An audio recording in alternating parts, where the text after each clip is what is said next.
Music by Ram Adesh Kushwaha।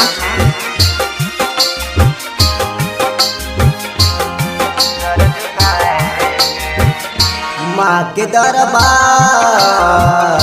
माँ के दरबार, माँ के दरबार में तो जाके सर झुकाएंगे। माँ के दरबार में तो जाके सर झुकाएंगे।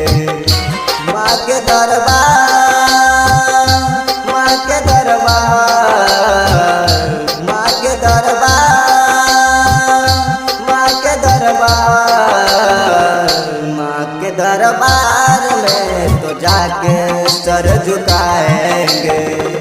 माँ के दरबार में तो जाके सर झुकाएंगे। माँ के दरबार में तो जाके सर झुकाएंगे। Music by Ram Adesh Kushwaha।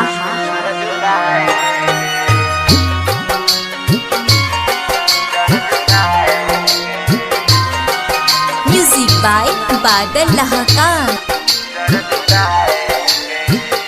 माँ के चरणों में नारियल चुनरी चढ़ाना है।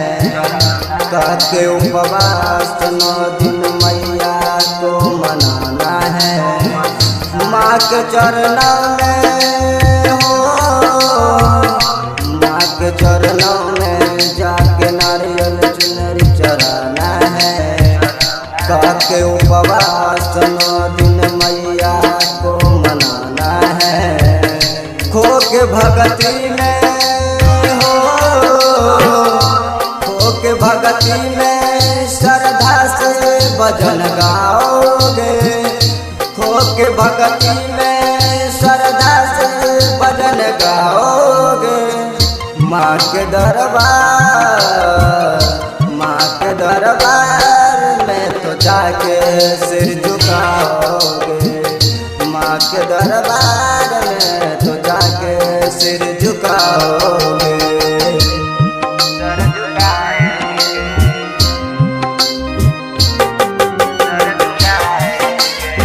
presented by BLP Music Amarpur.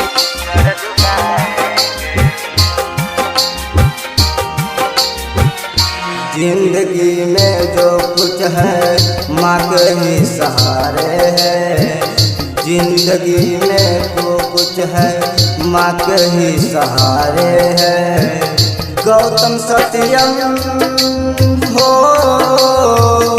Gautam सत्यम तो माई के सहारे है। गौतम सत्यम तो माई के सहारे है। राइटर नीतीश को बरियाद को बोआओगे। राइटर नीतीश के बरियाद सब आओगे।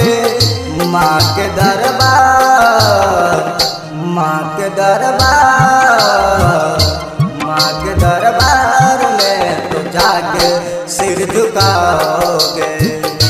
माँ के दरबार में तो जाके सिर झुकाओगे। presented by BLP Music Amarpur.